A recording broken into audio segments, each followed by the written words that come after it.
Bismillahirrahmanirrahim. Assalamualaikum warahmatullahi wabarakatuh. Asyhadu an la ilaha illallah, asyhadu anna Muhammadar Rasulullah. Allahumma sholli ala sayyidina Muhammad wa ala ali sayyidina Muhammad. Kama sholaita ala sayyidina Ibrahim wa ala ali sayyidina Ibrahim. Fil alamin innaka Hamidum Majid. Sebelumnya kita panjatkan dahulu doa kepada Gusti Allah Agung untuk saudara-saudara kita yang telah memberikan sholawatnya kepada channel dakwah ini, sehingga channel ini dapat dengan setia eksis hadir dalam ruang-ruang diskusi kalian semuanya dimanapun kalian berada. Tentu dengan sebuah harapan, insya Allah sholawat itu akan menjadi catatan langit amal soleh bagi mereka dan keluarganya kelak.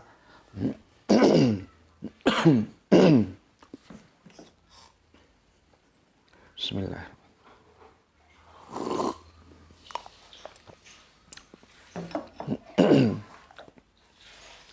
Dan insya Allah akan terbalaskan dengan balasan yang lebih baik lagi.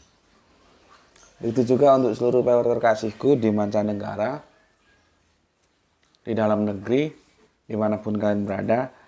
Atas apresiasinya aku ucapkan terima kasih banyak, dan semoga selalu always dan tidak pernah never tetaplah bertumbuh menjadi satu pribadi yang anti skip dan anti download. Bagi yang berkenan silakan saja di share, tapi linknya ya, link kajiannya. Jadi jangan diunduh, dipotong-potong lalu diunggah ulang ya. Aku tidak kasih izin untuk hal-hal yang demikian itu. Berikutnya semuanya lah ya, semuanya kalian aku nggak bisa sebutkan satu persatu.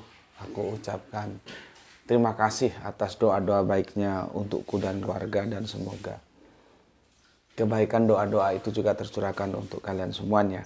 Sebagai sesama saudara muslim, kita saling mendoakan dalam kebaikan, dan insya Allah doa-doa kita bagian dari sekian banyak doa yang dikabulkan oleh Gusti Allah Agung. Amin, amin ya rabbal alamin. Alhamdulillah, duhanya cerah banget.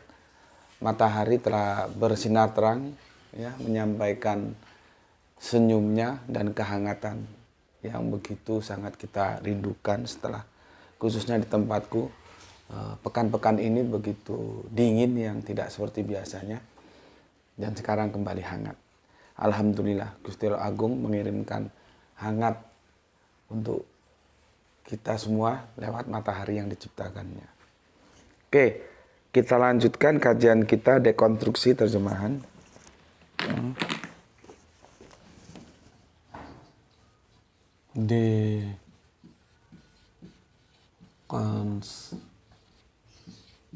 Dekonstruksi terjemahan ya, Quran surat As-Saffat surat 37 ayat 102 ya, seri yang keempat. Aku kemarin nggak sengaja, kok kemarin, tadi malam nggak sengaja lihat cuplikan video gitu ya. Ya mau tidur lihat-lihat sambil mencari waktu ketika ngantuk itu tiba. Itu apa itu? Itu sepertinya debat atau gimana itu ya, yang digelar oleh salah satu TV nasional tentang yang Az-Zaitun itu ya. Tapi bukan komandannya yang datang, itu diwakili orang lain gitu atau gimana gitu. Dan enggak sih, dia bilang dia bukan mewakili bosnya Az-Zaitun atau gimana gitu ya, tapi dia sepertinya pemikiran gitu. Yang satunya diwakili oleh kiai siapa gitu dari MUI gitu. Yang aku menarik sih yang tentang tafsir Al-Quran itu ya.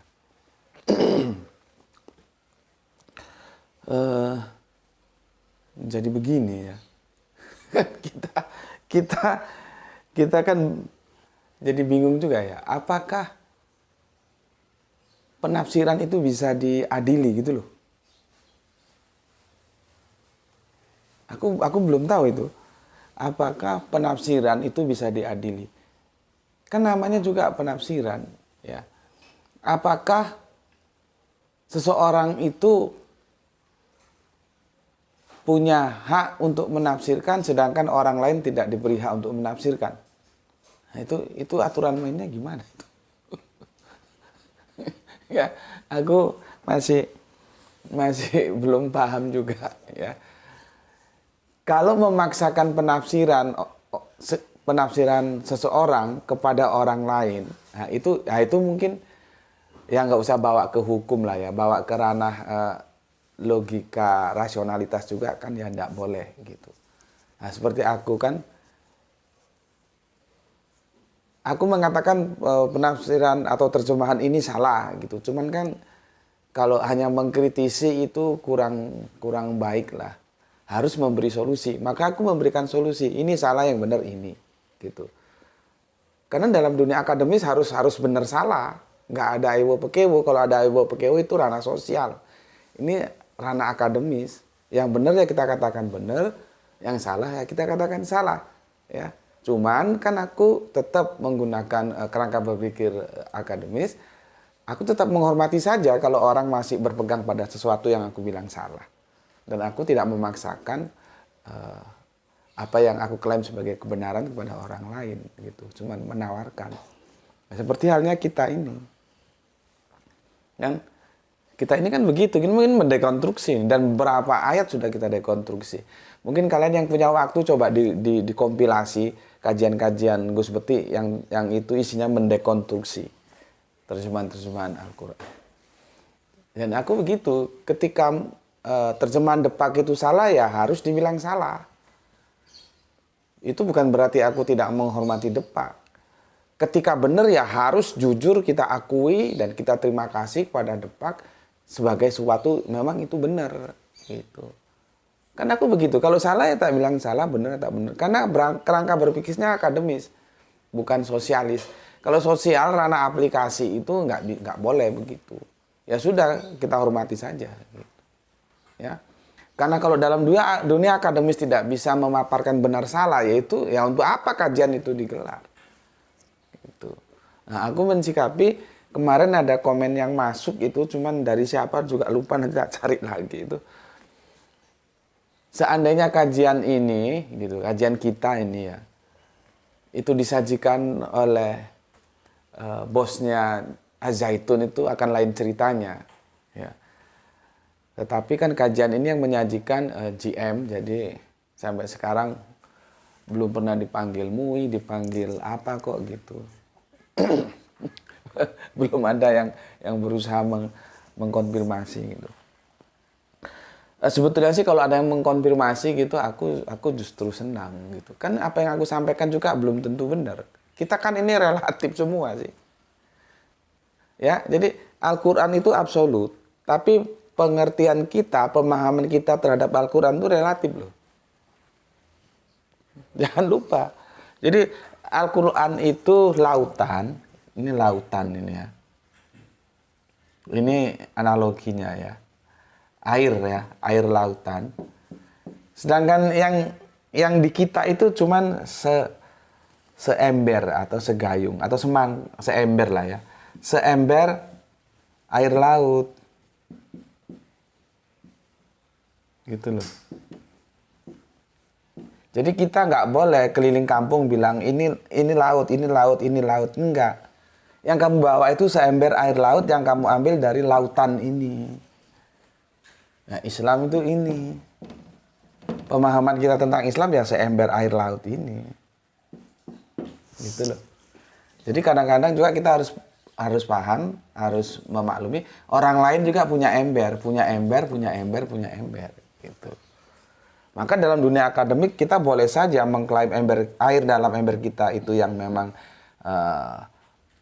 perwakilan dari air laut, sedangkan yang lain-lain itu tidak. Harus begitu memang dalam dunia akademis, tetapi harus memberikan solusinya. Kalau ini salah, benernya gimana? Berikutnya harus ditutup, ya menghormati saja. Berikutnya lagi jangan dipaksakan. Jadi aku nggak boleh memaksakan air dalam emberku itu untuk diminum oleh orang lain. dan orang lain suruh membuat air laut. Nggak boleh. Hanya menawarkan. Dia mau, monggo, nggak mau ya sudah. Makanya aku bilang kan ngaji di sini bebas-bebas saja. Kamu mau masuk ya masuk, mau keluar ya keluar gitu loh. Aku nggak ada keberatan. Yang aku tidak mau kalau kamu coba-coba mau mendikte aku. Itu barang haram bagiku. Nggak ada yang boleh mendikte aku. Gitu loh. Orang-orang yang begitu berpengaruh dalam kehidupanku ya, dalam keilmuan misalkan guru-guru Al-Qur'anku, dalam rumah tangga istriku itu enggak berani mendikte aku. Nah, tiba-tiba kenal aja kagak, cuman kenal di dunia virtual mau mendikte aku. Kata orang Jawa lah ketemu pirang pekoro kon. Lah kon sopo? Kata dikte aku. Ya mau begini, nggak mau ya sudah tinggalkan gitu. Dan aku juga kan seperti ini, tidak memaksakan. Ya, nah, aku mensikapi kemarin ada komen nggak tahu dari teman siapa itu.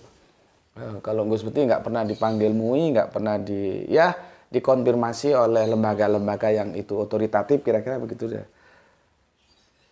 Ya nggak tahu kenapa begitu. Ya, padahal aku sendiri sebetulnya kalau dipanggil tuh ya aku sangat merindukan pemanggilan itu.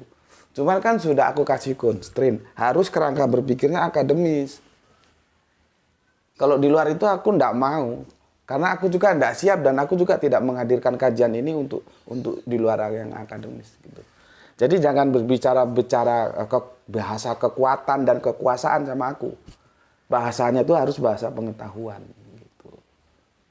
Itu aku siap dan sangat merindukan supaya umat ini tercerahkan. Kalau memang gue salah ya jangan diikuti gitu loh.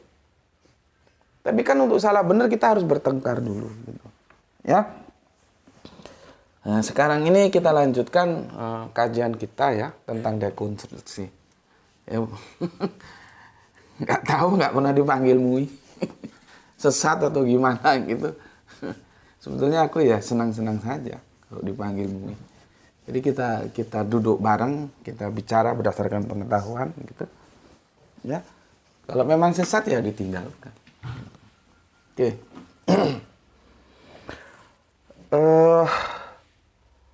Aku kasih mukadimah dulu. Kemarin sudah aku jelaskan tentang arok dan tarok ya, tentang penglihatan itu jangan harafiah. Kalau semuanya kamu hantam harafiah, kamu terjebak seperti saudara kita Kristen, ya.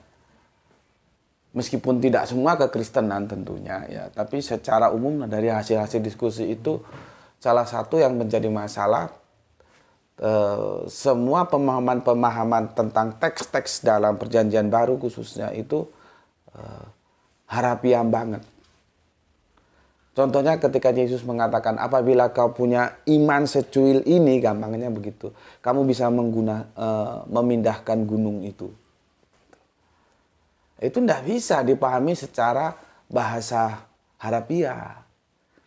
Itu harus dipahami secara metafora. Artinya Yesus mengajarkan bagi kita pengikutnya pada saat itu murid-muridnya atau kepada orang-orang Yahudi, karena kan orang Yahudi menolak dia. Apa? Bahwa iman itu sangat-sangat berharga sekali. Sampai-sampai Kanjeng Nabi Isa atau yang saudara kita sebut Yesus itu ya menggunakan penggambaran seperti itu. Sebesar biji sesawi saja iman itu bisa memindahkan gunung. Itu menunjukkan betapa berharganya iman itu. Gitu loh. Jangan dipahami harafiah kamu punya iman terus gunung pindah, ya nggak begitulah. Begitu juga terlepas itu ayatnya itu ayat palsu ya, tambahan, saduran atau memang original, karena memang kalau kita lihat kodek-kodek sebelumnya itu masih perlu diperdebatkan lagi ya. Tapi perdebatan itu kita tinggalkan lah ya. Kita coba masuk ke sini dulu ya.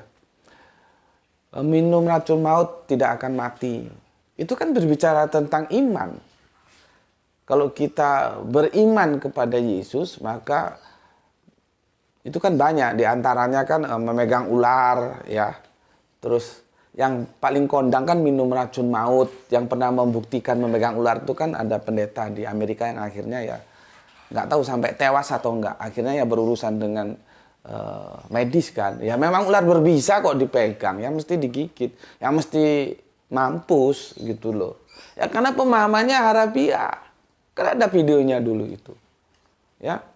Begitu juga minum racun maut. Nah, sayangnya teman-teman Kristen itu khususnya yang dalam perdebatan yang aku ikuti kalau ditanya tentang ayat itu jawabnya memang jangan mencobai Tuhan gitu loh. Padahal kan harusnya diduduk perkara loh. Kita ini tidak sedang mencobai Tuhan tapi mengatakan ini benar nggak firman seperti ini gitu loh. Harusnya kan dijawab, dideskripsikan gitu loh. Seandainya teman-teman Kristen apologetnya begitu cerdas dan mengatakan, oh ini bahasa metafora yang menggambarkan bagaimana pentingnya iman. Jadi Yesus mengajarkan kita tentang iman. Sampai minum racun maut pun tidak mati. Itu. Kan selesai gitu. Jangan bertahan akhirnya ya jadi debat kusir. Yang satu tanya ini firman atau bukan, bagaimana cara memahami. Satu bilang jangan mencobai Tuhan. Ya mbok sampai subuh juga nggak selesai kalau seperti itu. Yang aku temukan jawabannya mesti begitu. Ya pertama, padahal itu pendeta dan itu dosen kok kerangka berpikirnya nggak berkualitas ya. Pokoknya dijawab ini harafiah atau metafora ya. Kita coba lihat dulu ayat ini. Kan gitu. Ya, jadi semua dalam teks-teks apapun, perjanjian lama, perjanjian baru, perjanjian terakhir, itu tidak bisa kita hantam kromo harafiah semua, tidak bisa. Dan juga tidak bisa kita hantam kromo metafora semua, nggak bisa. Lagi-lagi logika kalimatnya kita pelajari. Konteks ini mau berlari kemana? Berlari ke harafiah atau ke metafora? Kalian akan terjebak dongeng kalau memahami bagaimana anamel itu harus dipahami secara harafiah. Ada semut kok bisa ngomong. Kan kacau itu. Ya, dan itu kemarin ada teman Kristen kita mengumpulkan itu semut bisa ngomong terus segala macam itulah yang tentang dia bilang dongeng-dongeng begini. Gue cuma senyum aja. Lah kalau itu jangan lu tanyakan ke gue, tanyakan kepada mereka yang percaya sama itu dongeng-dongeng. Kalau lu tanya ke gue salah alamat. Lu duduk dulu 1 jam gue ajarin tentang bagaimana memahami surat An-Naml itu. Ya. Oke, jadi ingat ya, ada harafiah, ada metafora. Oke. Ya, tentang melihat kemarin kan sudah aku jelaskan ya, itu artinya pandangan. Pandangan. Ya. Bukan melihat-lihat gini, bukan. Oke, itu sudah clear lah ya. Kemarin kan sudah begitu rinci aku jelaskan tentang aro dan taro. Jadi kemarin seri ketiga ya, betul ini keempat ya. Itu buah pikir. Kalau kami di Sumatera bilangnya buah pikir gitu. Ya, atau pandangan. Jadi bukan melihat-lihat gini. Tuh. Oke.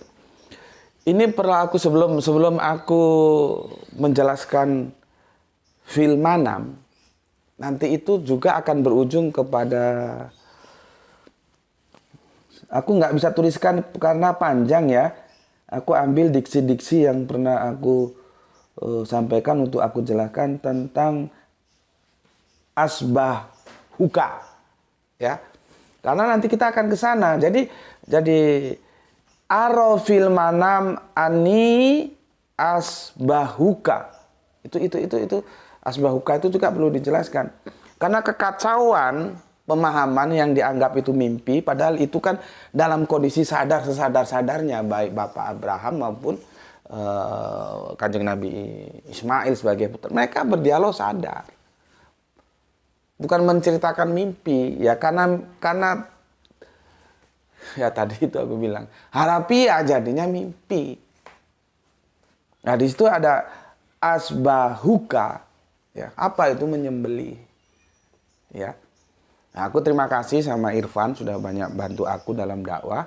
Semoga itu menjadi amal soleh juga untukmu ya. Irfan sudah aku jelaskan dalam tradisi Jawa itu sering inilah perlunya ya kita belajar budaya ya. Maka aku ketemu teman dari Jawa, dari Kalimantan, dari Sulawesi, aku berusaha untuk mempelajari bagaimana budaya mereka. Karena itu nanti bisa kita gunakan banyak untuk menjelaskan sebuah tajuk yang itu sulit dijelaskan. Nanti dengan budaya itu akan menjadi mudah. Gitu. Ya. Jadi jangan kuper gitu loh, open mind. Ketemu teman dari Kalimantan, kita coba belajar budayanya gimana. Dari Papua gimana. Gitu. Jadi kita banyak tahu. Ya. Dalam budaya Jawa ada yang disebut beleh. Beleh ini berasal dari sembelih. Sembelih. Artinya ya dibeleh, dipotong, sembelih. Potong leher. Ya. Yang ini aku nggak jelaskan secara rinci karena sama Irfan itu sudah dijelaskan detail banget. Silakan lihat di seri-seri berikutnya. Ya. Beleh ini juga nggak bisa dipahami secara harafiah. Gus Beti pulang dari pasar beli handphone dibeleh dia. Kalau pakai bahasa Indonesia kurang connect ya. Gus Beti mulai soko pasar, dan tuku handphone dibeleh untuk pasar mau. Itu bukan berarti aku terus disembelih gini. Ya, oke. Begitu juga nanti kita menjelaskan tentang asbahuka sama fil manam. Ya, nanti otakmu itu ya, insya Allah akan menjadi cerdas dan gobloknya hilang dan otakmu akan aku putar 180 derajat. Dan ini otakmu kalau ke sini, maka akan aku putar ke sini. Dengan apa? Dengan ilmu. Kamu tidak lagi memahami ini seperti apa yang kamu pahami secara mainstream. Ya. Jadi dengan ilmu otakmu yang ke sini, tak putar ke sini. Ya. Paham ya? Oke. Sebelum ke sana aku baca dulu komen yang masuk sebagai bentuk penghormatanku, apresiasiku untuk kalian semuanya ya. Pertama, panjang banget ini. Dari Kang Aryani Mulyono. Ya bener Kang ini ya, karena Aryani depannya. Kang atau Mbak ini? Assalamualaikum, waalaikumsalam. Jika kita lihat asbabun nuzul surat Al-Kautsar dalam hadis riwayat Al-Basar yang diriwayatkan oleh Ibnu Abbas berkaitan dengan kedatangan Ka'ab bin Al-Ashraf, tokoh Yahudi ke Mekah. Kaum Quraisy meminta pendapatnya lebih mulia mana antara kami dengan Muhammad. Sementara kami memelihara Ka'bah dan menyambut orang-orang yang berhaji, maka Ka'ab menjawab, kalian lebih mulia daripada Muhammad dan pengikutnya. Kemudian turunlah surat Al-Kautsar, kemudian surat ini dijelaskan dengan surat 9, 19. Jadi surat Al-Kautsar, suaranya masih tetap bagus masuk? Ya. Jadi surat Al-Kautsar tidak ada hubungan dengan perintah berkorban, tapi dalam rangka berjihad. Jadi saya sependapat Al-Kautsar itu bukan harta benda, karena atoina yang diberikan kepada Rasulullah Muhammad adalah hudan, yakni Al-Quran. Jadi Al-Kautsar yaitu nikmat yang banyak, itulah Al-Quran yang harus diperjuangkan dengan harta dan jiwa. Maaf, dalam hal ini saya berbeda pendapat dengan Gus sebagai pembanding saja. Dan dalam surat 37102 benar yang disampaikan Gus bahwa aro itu buah pikir atau pandangan, bukan melihat dengan mata sebagai organ. Kalau melihat dengan mata sebagai organ, kalimatnya adalah undur. Maka ingat kita ya, pesannya sahabat Ali yang tidak pernah kita lakukan mesti pun kita hafal ya, undur mangkola ya, wala tadur apa itu ya, arubyunnya. Lihatlah apa yang diomongkan ya, jangan dilihat siapa yang ngomong, pakai undur. Terima kasih, salam Isra Mulyono Indramayu. Oke, terima kasih Kang Mas Mulyono ya. Monggo silakan. Ada yang setuju, ada yang tidak, sebagian setuju, sebagian tidak, ada masalah ya.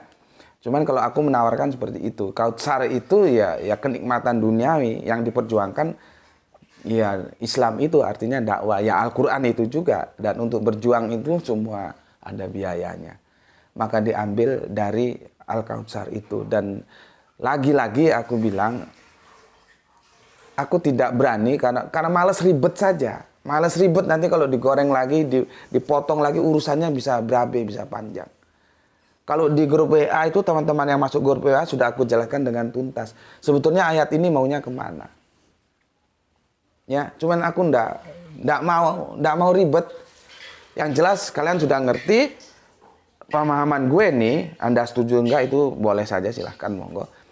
Ya, itu yang disisihkan, itu yang kausar yang diberikan kepada kita untuk mendukung dakwah. Dakwah itu nggak ada yang gratis. Sampai-sampai aku menggunakan contoh bagaimana sahabat Nabi mau berangkat perang, bajunya sudah ganti. Nggak pakai baju yang dikasihkan yang lebih bagus, ternyata bajunya dijual. Separuh untuk keluarga yang ditinggalkan perang, separuh untuk beli baju yang sedikit jelek. Artinya apa? Perang itu pakai duit. Ya, kan serangan-serangan kepada Kanjeng Nabi bersama umat Islam saat itu kan begitu gencar, dan perang itu kan memang harus dihadapi. Meskipun kita juga harus tahu perang-perang dalam Islam itu posisinya bertahan atau defensif, tidak ofensif. Sorry kalau ada suara goreng-menggoreng ya, karena dekat dengan dapur. Ya, jadi gitu Mas. Tapi kalau jenengan punya pemahaman lain tentang Al-Kautsar atau Al-Quran ya monggo, nggak ada masalah, silahkan saja ya. Oke, matur nuwun, terima kasih. Berikutnya untuk soleha kita Gispati, alhamdulillah hadir Tuan Guru, semoga kita semua selalu dalam ridho Gusti Allah yang Maha Agung. Salam Isra semuanya. Oke, matur thank you atas 3 hati merahnya ya. Dan semoga saudaraku yang ada di Palu ya, semua sehat selalu dalam rahman rahim Gusti Allah Agung, dan salam Isra untuk semuanya. Kemudian Kang Mas User Imaduddin Tanjung Priok hadir sesudah salat Jum'ah dilanjut salat duhur. Subhanallah, mantap. Ya. Salam Isra untuk saudaraku semuanya. Salam Isra juga untukmu saudaraku yang ada di Tanjung Priok. Jadi pesanku ya, lakukan keduanya. Salat Jumat dan salat duhur. Kenapa? Sama-sama diperintahkan. Gitu aja, kan sederhana. Sama-sama diperintahkan. Gitu aja, ya. Oke, dan sudah dilakukan oleh Kang Mas Nudin di Tanjung Priok ya. Oke. Kemudian Kang Sahran Gipari baru menyimak setelah Jumatan, mendung mulai turun, sepertinya enak makan siang dengan mie ayam. Kok karedok di mana? Enggak nikmat karedok. Ya. Karedok itu makanan khas dari Pasundan ya, dari saudara kita di Jawa Barat sana, karedok. Dulu tetanggaku jual karedok, maka aku tahu karedok. Oke, atur nuhun Kang Sahran Gipari yang ada di Bandung Utara, bagian barat. Ya, semoga sehat selalu dan salam Isra untuk semuanya. Kemudian Bapak kita Abdul Muluk, Assalamualaikum, Waalaikumsalam. Deli Sedang izin nyimak Gus, salam Isra. Semoga Gus Betik dan keluarga dalam keadaan sehat dan diberikan rezeki yang barokah. Terima kasih ayahanda, bapakku tercinta ya. Semoga selalu bahagia di masa-masa tuanya bersama istri tercinta, anak-anak tercinta, dan cucu atau cicit tercinta ya. Beliaunya yang menjadi bapak kita dan masih tetap semangat belajar. Ya. Belajar terus ya. Dan itu akan menjadikan contoh bagi kita yang muda-muda. Ada Pak Abdul Muluk, ada Pak Ikhwan Tamim ya. Masih tetap mau belajar. Nah, kalau yang muda-muda sudah nggak mau belajar, apalagi kalau Gus Betik kan orangnya begini, terus baperan. Kata kami di Sumatera, merajuk. Kalau dikasih tahu merajuk, ya repot. Ya sudah, nggak apa-apa, cari tempat lain kalau merajuk. Ya. Tahu nggak kalian merajuk ya? Itu Pak Abdul Muluk mesti tahu itu, karena dia ada di Deli Serdang itu, banyak orang Melayu di sana. Merajuk itu mungkin Indonesianya apa ya? Ngambekan. Ngambek itu sebenarnya bahasa Jawa. Ya. Oke, Pak Abdul Muluk, terima kasih nggih. Semoga sehat selalu dalam ridho Gusti Allah Agung bersama keluarga dalam rahman rahimnya. Salam Isra untuk semuanya di Deli Serdang ya. Kemudian soleha kita, ya, Sri Kandi kita yang ada yang dari Palu, ini dari lari dia. Sebentar aku cari. Dari Demak, ya, Rini Satriani. Demak hadir Gus. Bahan kimia untuk pembasmi gulma rumput dedaunan itu namanya Roundup. Terima kasih Rini ya. Ya gitulah ya. Banyak yang diingat, banyak yang dibaca, banyak yang dipikirkan, banyak kesibukan. Kemarin itu mau ngomong Roundup itu aja loh. Nggak lupa aku ya. Padahal aku diajari, itu kan aku dapatkan pengetahuan itu dari guru Al-Quranku Gus Hendi, semoga Allah memberikan kesehatan untuk beliau ya. Gus Hendi itu kan di samping pakar Al-Quran juga pakar herbal ya. Dia itu kalau makan itu sampai-sampai kita kalau mau bawa oleh-oleh itu bingung, karena makan itu nggak semuanya mau ya.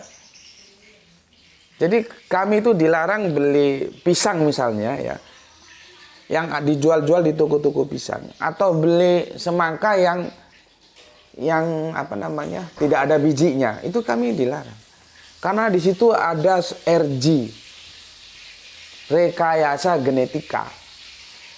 Jadi Gus Hendi ini di samping Al-Quran, herbal, terus dunia kesehatan, beliaunya pakar ya. Yang kita makan tuh sepertinya semangka atau sepertinya pisang, padahal itu bukan pisang, bukan semangka yang sebagaimana mestinya, itu hasil RG, rekayasa genetika. Jadi kita sudah dibunuh dari makanan gitu loh. Sekarang sulit bagaimana mau mencari makanan yang sudah tidak terkontaminasi kimia.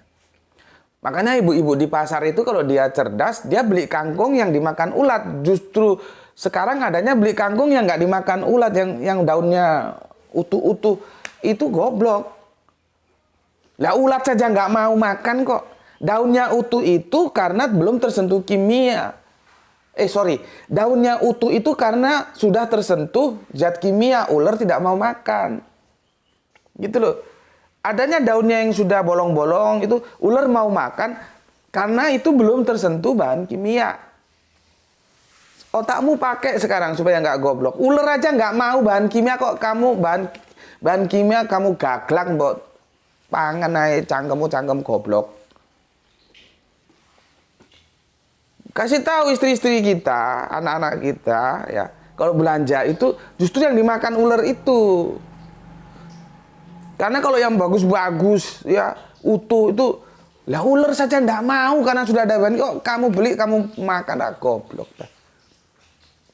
Nah, salah satunya aku dijelaskan Roundup ini. Nah, kemarin bayangkan kalau itu dalam diskusi ilmiah ya. Ada di sini tapi mau ngomong lupa gitu loh. Aku mau ngomong Roundup itu lupa. Roundup itu awalnya senjata kimia yang digunakan untuk merontokkan daun-daun di Vietnam sehingga nampak pasukan Vietnam tinggal jeger dari atas pakai kalau Amerika itu senjatanya M16 bukan AK-47. AK-47 itu produknya Uni Soviet. Dan secara bisnis mereka bersaing. Ini mengeluarkan AK-47, ini mengeluarkan M16. Dan AK-47 itu yang bikin AK-47 itu akhirnya menyesal. Dan itu kan lomba, dia ikut lomba. Lomba akhirnya menang. Awalnya kalah terus ikut lagi menang. Desain senjata akhirnya menang. AK-47 itu paling banyak makan nyawa. Yang bikin itu si automatic Klasinov itu menyesal. Kalau waktu boleh ditarik kembali, dia nggak mau bikin AK-47. Karena apa? Ringan dan simple. Dipakai nyelam juga dia kuat. Nah, Amerika nggak mau kalah memproduksi M16. Gitu. Tapi bagaimanapun di pasar itu masih lebih unggul AK-47. Gitu, ya. Ya, ketika perang Amerika sulit menghadapi karena medannya itu hutan, gerilya, dan gerilya itu Vietcong mengambil dari ilmu yang dimiliki oleh jagoan kita. Semoga Allah merahmati tidur panjangnya, Panglima Besar Jenderal Sudirman. Kalah Amerika di sana. Maka supaya bisa ditembak, daun-daunnya dirontokkan pakai bahan kimia. Bahan kimianya dipakai dalam dunia pertanian, itu yang disebut Roundup. lu makan. Makanya kita ini sudah dihabisi dari makanan aja, kita sudah dihabisi. Ya. Terima kasih Rini. Ya, Rini kan dosen kimia atau fisika ya. Jadi dia familiar. Ya. Kalau aku yang tahu cuman blank kemarin, error. Jadi mau bilang round up sulit banget. Bayangkan kalau itu dalam diskusi ilmiah ya, kita sudah semangat-semangat loh. Opo ikut jenenge lali aku. Terima kasih untuk Rini Satriani ya yang ada di Demak. Maybe sometime main ke Kudus dan kita menikmati soto Kudus. Aku sih dengar ceritanya katanya soto Kudus maut juga itu. Nggak tahu itu bahannya daging sapi apa daging kambing. Siapa tahu bisa menikmati soto Kudus bersama Roh Kudus. Kudus Demak kan nggak jauh itu ya. Oke, sekarang Kang Cipto. Sambil nunggu Jumatan ngaji dulu. Jangan lupa sholat luhur juga, lohor juga. Yang tidak Jumatan silakan pakai lipstik sekalian, pakai daster. Mantap. Terima kasih untuk Kang Cipto Purbaling ya. Mantap, mantap. Bagi yang sudah paham jalankan ya. Mantap. Terima kasih untuk Kang Mas Cipto Purbaling dan salam Isra untuk semua saudaraku di sana. Kemudian sulit namanya Fubonga ini ya. Di masa depan nanti masa kini akan jadi masa lalu. So ayolah rubah masa lalu kita di masa kini. Mantap, terima kasih. Kang Rasminat Mat, Bismillah Makassar hadir Tuan Guru, salam Isra. Salam Isra juga untukmu. Irfan Al-Akbar masih nyimak dekonstruksi tentang Abraham bermimpi dan melihat penyembelihan itu. Masih dari rumah Malang. Oh berarti sedang pulang kampung ini ya. Salam Isra untuk semua saudaraku yang ada di sana. Kemudian dari Irfan kita ke Kang Ari Prasto di Batam. Assalamualaikum Batam hadir Gus, masih nyimak seri 3 salam Isra. Salam Isra juga untuk Kang Ari yang punya Batam ya. Kita lanjutkan Kang Mas Wahyu Junaid. Assalamualaikum Gus, waalaikumsalam. Betul Gus, bukan mimpi. Ya, dan pandangan menurut Ayas wacana. Jadi terjadi dialog dalam diskusi bukan mimpi tapi nyata. Mantap, salam Isra. Gue kalau punya santri cerdas-cerdas gini seneng gue. Tapi nggak cerdas pun asal mau belajar gue tetap seneng kok ya, tetap seneng karena memang kemampuan orang kan beda-beda. Yang penting semangat mau belajar itu sudah menyenangkan hati gue gitu ya. Dari Kang Wahyudi kita ke Rio Aka. Ini jagoan kita dari Jakarta Selatan. Hadir Gus. Oke, terima kasih. Salam Isra untuk Rio. Iya betul Rio Aka ya, Rio Ak. Gitu namanya. Kalau salah mohon dibenarkan ya. Terima kasih. Salam Isra untuk Jaksel. Kemudian di Manada kalau nggak salah ini Jember ya. Terima kasih atas 5 merah hatinya. Dan Kang Mas Hermas Edison 3 jempolan, terima kasih yang ada di Kalteng. Kang Hermana Nata Wijaya, Assalamualaikum warahmatullahi wabarakatuh. Waalaikumsalam, salam Isra. Kita lanjutkan Kang Mas Wahyu Brebes hadir, salam Isra. Salam Isra juga untuk Kang Mas Wahyu ya. Assalamualaikum, waalaikumsalam warahmatullahi wabarakatuh. Kang Mas Didi ini Brebes juga. Assalamualaikum, waalaikumsalam. Nyimak Gus, monggo Kang Mas Didi ya. Penghobi Borneo, Assalamualaikum Samarinda baru nyimak. Wifi kurang bersahabat. Waduh. Harus membina hubungan baik bilateral memang dengan wifi ya. Di sini juga kalau wifi-nya bermasalah ya jadinya bermasalah. Kadang-kadang sampai kita mau unggah kajian terkendala. Oke, salam Isra untuk penghobi Borneo. Kemudian Aljus, Kang Aljus atau Nuhun, matur nuhun, salam Isra juga. Oke, sudah selesai ya aku baca semua ya.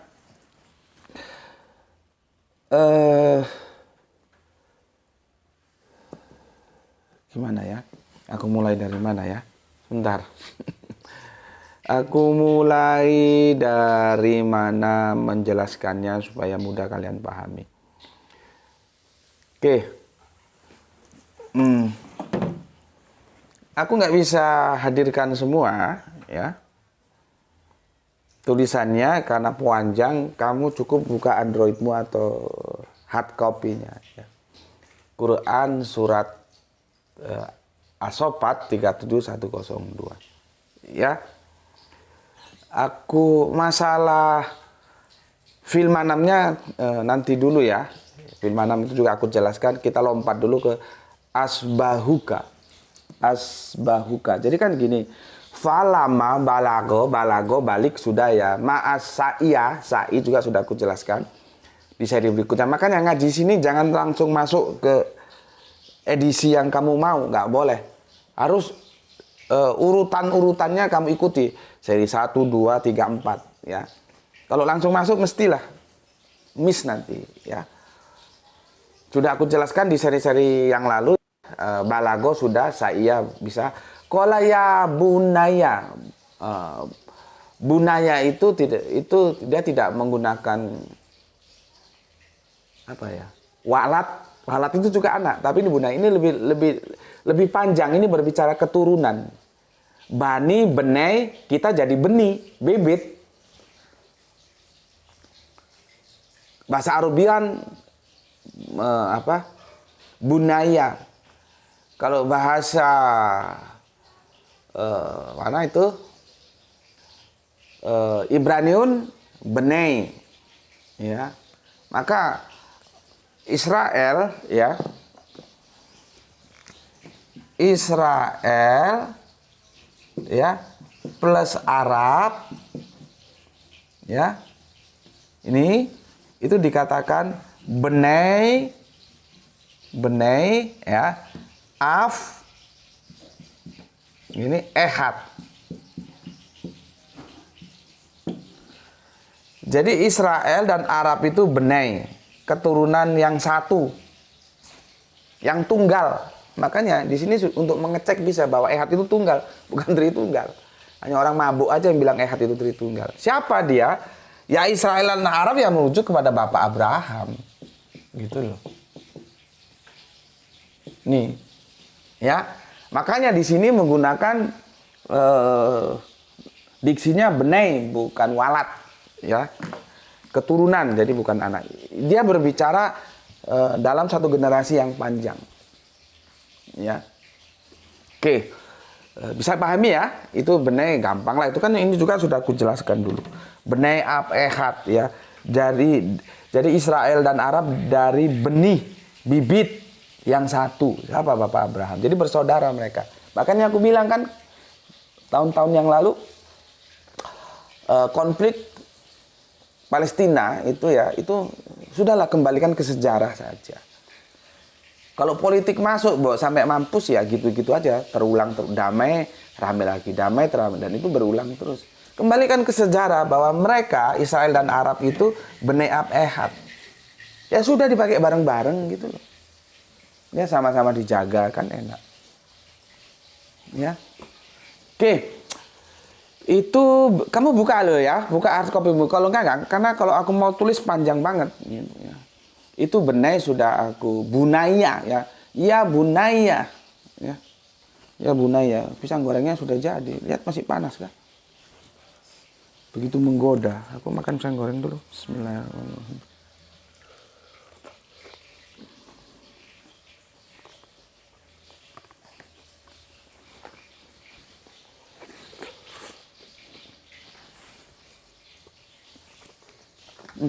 Tisu, mana tisu?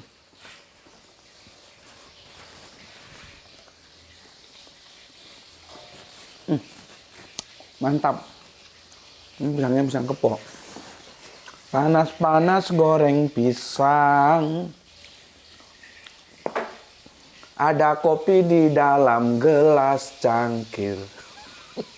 Bener gak gelas cangkir itu?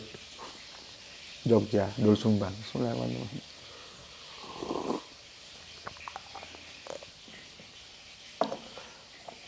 Ini ditambah garam karena aku suka asin-asin ya. Jadi pisang kepok digoreng asin-asin. Oke. Sampai mana tadi? Bunai itu keturunan. Sudahlah hafal itu ya, kan sudah aku jelaskan juga sering bahwa ada anak, ada keturunan gitu ya. Kita patriark bukan matriark. Oke, aro sudah aku jelaskan sekaligus dengan taro. Karena taro itu nanti ada di bawah. Aro fil manam ani asbahuka fangjur ma zataro. Ya kan? Qala ya abatil alma tumaru satajiduni insya Allah minas sobirin, ya. Satu tarikan napas, arok dan tarok sudah aku jelaskan. Nah, sekarang kita lanjutkan fil manam. Fil manam aku pikir-pikir lebih mudah aku jelaskan asbahuka dulu, nanti baru ke fil manam. Jadi kita siksak, maju dulu nanti mundur lagi, ya. Karena kalau lihat urutannya harusnya aku jelaskan manam dulu, ya. Tapi enggak, supaya gampang asbahuka dulu, ya. Oke, aku mau jelaskan asbahuka. Dan siap-siap otakmu berputar 180 derajat sehingga gobloknya hilang, kembali pada cerdas. Ya. Karena ini nggak pernah dijadikan permenungan. Itu benar nggak sih apa yang kita terima sebagai dongeng itu? Ya. Benar nggak? Gitu, ya. Kita akan bahas asbahuka. Jadi gini. Asbahuka.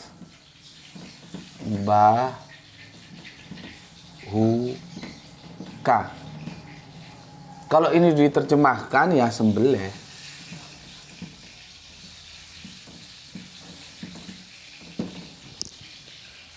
Ya. Aku tanya, nggak ada pilihan lain. Asbahuka itu memang sembelih. Coba kau tanya sama ustadz-ustadz yang lain yang pakar-pakar Al-Quran itu, mungkin dia punya pilihan lain, ya. Dia ngalami polisemi, tapi sejauh yang aku tahu enggak. Ya sembelih itu asbahuka. Bismillahirrahmanirrahim.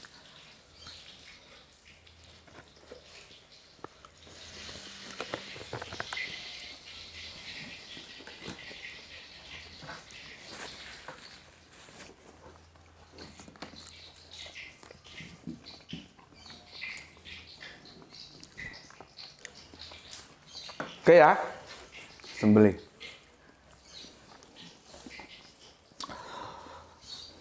Sekarang aku ajak kamu baca Quran surat 6. Sebetulnya banyak, ya, tapi aku pilihkan yang ini karena tadi pagi aku ba'da subuh ngaji Al-Quran pas ketemu ayat itu. Subhanallah, ya, ini juga Allah yang kasih tunjuk. Makanya kalau kamu punya ilmu jangan medit-medit, ajarkan kepada yang lain. Itu sebagai zakatmu. Jadi zakatnya ilmu itu diajarkan.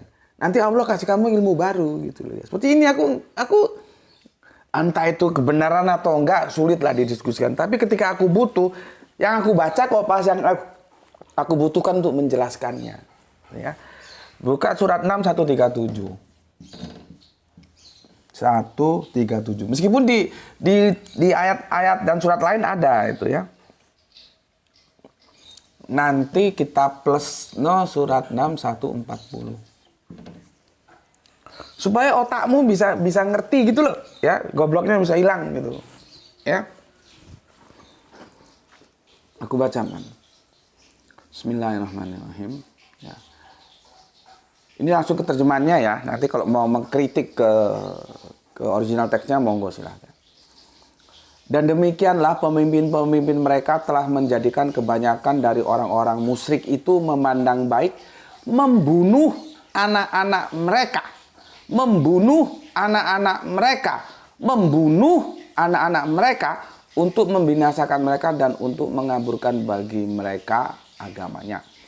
Dan kalau Allah menghendaki niscaya tidak mengerjakannya, ya, maka tinggalkanlah mereka dan apa yang mereka ada-adakan. Ya, disuruh meninggalkan, membunuh anak-anak mereka. Kita lanjut ke surat yang ke-40, lompat berapa ayat? 37, 3 ayat, ya. Sesungguhnya rugilah orang yang membunuh anak-anak mereka karena kebodohan lagi tidak mengetahui. Dan mereka mengharamkan apa yang Allah telah rezekikan kepada mereka dengan semata-mata mengada-adakan terhadap Allah. Sesungguhnya mereka telah sesat dan tidaklah mereka mendapat petunjuk. Sesat membunuh anak. Karena apa? Bodoh. Bodoh kuwi apa ya goblok. Jadi biasa dalam karya diskusi seperti ini, apa kajian ini, ngomong bodoh itu biasa, goblok itu ya biasa. Jangan terus baperan. Ngomongin gitu terus merajuk, terus nggak mau ngaji. Tapi ya nggak apa-apa, nggak mau ngaji, minggat kamu, jangan di sini. Al-Quran juga menggunakan diksi itu kok, apa ya? Sesungguhnya rugilah orang-orang yang menggunakan anak mereka karena kebodohan. Jadi Al-Quran juga kadang-kadang dia berbicara tegas. Bodoh ya bodoh.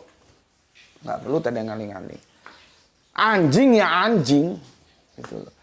Ya, di perjanjian baru juga begitu. Yesus bilang, ya. Ini tidak untuk anjing-anjing, ini untuk tertentu bangsa Israel. Gitu ya. Makanya konteksnya itu jangan dilepas. Gus Beti bilang bodoh, bilang goblok, itu konteksnya apa? Gitu loh. Ya. Itu kan si Guru Menrukem sudah menjelaskan. Ya.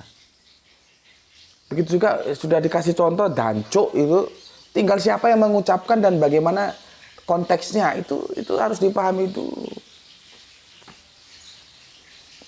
Ya, oke. Sekarang dari 2 ayat ini, ya, ini taruh sana tuh, bungkusnya di sana. Ini membunuh anak, ya, itu dilarang. Allah tidak boleh, tidak suka, dilarang. Aku ulangi lagi, sebetulnya bukan di sini saja, ya. Kan itu ada cerita tentang punya anak laki-laki dibiarkan, kalau anak perempuan dikubur, itu kan sudah kita bahas itu, ya. Intinya entah itu laki-laki entah itu perempuan membunuh anak itu tidak boleh, ya, tidak boleh.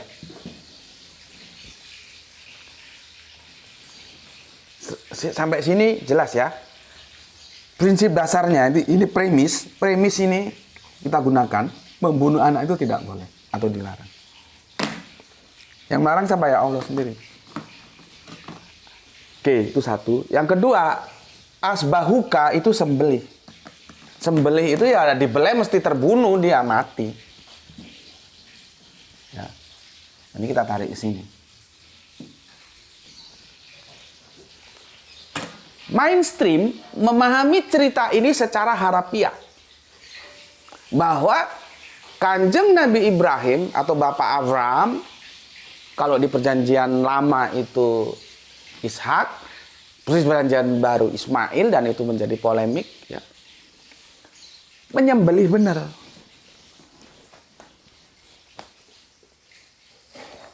Menyembelih itu kan membunuh anak, padahal jelas-jelas Allah itu melarang membunuh anak. Coba otakmu pakai. Pemahamanmu tentang dongeng itu salah atau benar? Sudah aku katakan, sembelih itu tidak bisa dipahami secara harafiah. Seperti mana Irfan sudah menjelaskan. Sembelih. Gus Beti tuku handphone regane gur 1 juta. Iku handphone dibayar 3 juta, jarine apik ngene. Dibeleh nduk pasar mau Gus Beti. Apakah Gus Beti disembelih gini di pasar? Terus kamu memahami sembelih ini Ismail kalau era perjanjian baru, perjanjian terakhir, terus perjanjian lama Ishak, perdebatan itu kita lalui dulu ya. Yang jelas Kanjeng Nabi Ibrahim, Bapak Abraham itu menyembelih bener gini. Anaknya disembelih gini. Kan dongeng yang kalian terima itu, dan publik menganggap itu menjadi sebuah cerita yang benar. Coba pakai otak. Nggak mungkin orang Allah sendiri melarang membelai anak kok. Tapi pemahaman dongeng itu kan berakar dan berurat masuk ke dalam ruang-ruang otakmu sehingga kamu terjebak dan tidak memberikan kritik. Nah, ini kalau ada MUI dengar, Depak dengar ya bagus. Kalau misalkan mau dikonfirmasi, diundang ke sana, ya aku siap aja. Nanti kita diskusikan. Penafsiran nggak boleh gitu. Siapa yang punya hak menafsirkan? Kalau salah tafsiran gue, tunjukkan salahnya di mana. Justru gue katakan, tafsiran yang kita pahami secara mainstream itu salah. Karena nggak mungkin Allah menyuruhkan nabinya untuk menyembelih anaknya. Allah sendiri melarang membunuh anak kok. Masa disuruhkan? Otak mana? Otak mana? Allah yang baik, yang Rahman, yang Rahim terus menyuruh membeleh anaknya. Itu kan pagan itu. Manusia mengorbankan manusia itu apapun alasan itu pagan. Sedangkan dinullah itu sangat jijik terhadap hal-hal paganisme. Publik menerimanya sembelih beneran. Maka asbahuka itu harus kalian pahami secara metafora.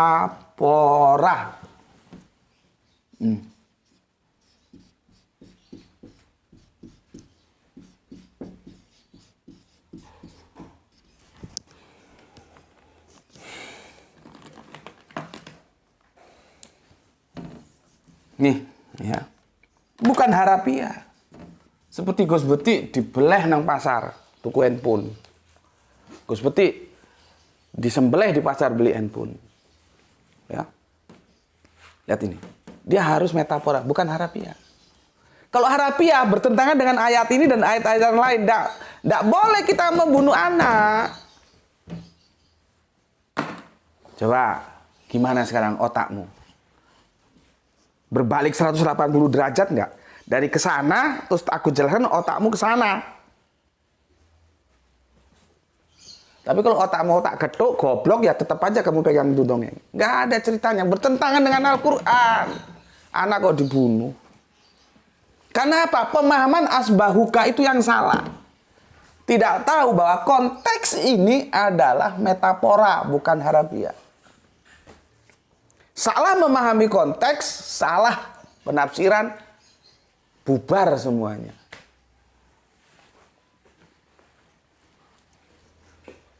Kalian pernah ngaji dijelaskan gini sama siapa? Di mana? Sampaikan salamku pada mereka yang menjelaskan seperti ini. Itu ada satu video bagus, sudah aku kasih referensi ke kalian, coba dilihat. Dia sepemikiran dengan aku. Ya. Jadi nggak bisa ini sembelih itu benar-benar disembelih gitu, enggak. Kalian apa-apa harafiah. Nanti Kanjeng Nabi Sulaiman ngomong sama semut, harafiah lagi. Burung hudhud bisa ngomong, harafiah lagi. Memindahkan singgasana apa namanya? Istana atau apa gitu namanya, singgasananya gitulah ya. Balkis dalam kedipan mata, seret sudah sampai dibahas macam-macam itu sampai tak marahin itu. Pendekatan teleportasi atau apa gitu. Goblok gue. Makanya ketika ada seorang, ya masih sahabat gue, dia doktor, dosen fisika. Dia membahas Isra Mi'raj. Pendekatannya itu analitik banget. Kecepatan cahaya segini, berapa kali jarak sana sini dihitung gini, sehingga kesimpulannya oh bisa diterima Kanjeng Nabi Muhammad Mi'raj ke langit ketujuh yang jauh sana dengan analisa fisika gitu. Gue ngomong, Pak dosen, seharusnya Pak dosen tanya dulu, apakah Mi'raj itu seperti yang kita bayangkan? Sehingga nggak cocokologi seperti itu. Walaupun hitung-hitungan Anda itu fisika, dan gue tahu itu kuantitatif. Tapi apakah yang jenengan hitung itu benar-benar terjadi seperti itu? Benar-benar Mi'raj itu naik ke atas langit sana? Ya. Benar, hitung-hitungannya kuantitatif. Orang dia dosen, doktor kok. Nggak tahu sekarang udah profesor belum.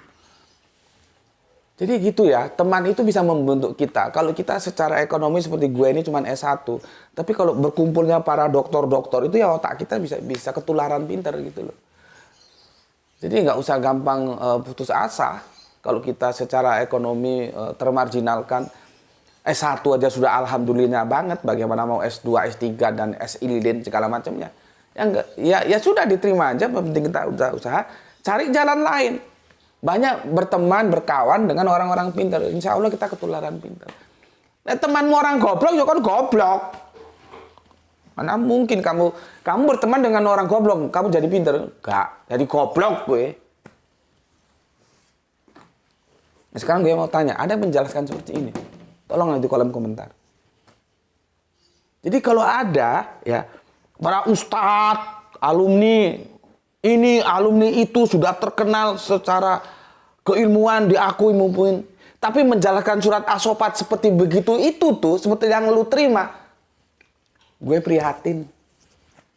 Kapan Islam ini kiamat kalau gitu caranya? Seperti gue prihatin. Ya, secara kuantitatif kita seneng. Rumah Quran berdiri. Tapi cara pemahamannya, metodologi edukasinya tidak dirubah. Ya mengulangi kebodohan begitu, diwariskan sampai mampus diwariskan ya begitu aja. Jadinya dongeng. Padahal tidak mungkinlah Allah itu menyuruh Kanjeng Nabi Ibrahim menyembelih anaknya. Karena itu larangan. Allah sendiri melarang membunuh anak kok. Dan mengorbankan manusia dengan manusia itu pagan. Dinu loh, Yahudi, Nasrani, Islam, dia nggak omong Kristen loh ya. Kristen itu nanti pengembangan dari Nasrani, ribet lagi menceritakannya, ya. Karena Yesus itu kan menurut saudara kita kan korban gitu ya. Jadi gue ngomong Yahudi, Nasrani, Islam, ini dinu loh, itu sangat menolak hal-hal yang berbau paganisme. Menyembelih anak, mengorbankan anak, itu kan manusia. Ketika ada manusia mengorbankan manusia, apalagi kalau nggak pagan, gue mau tanya.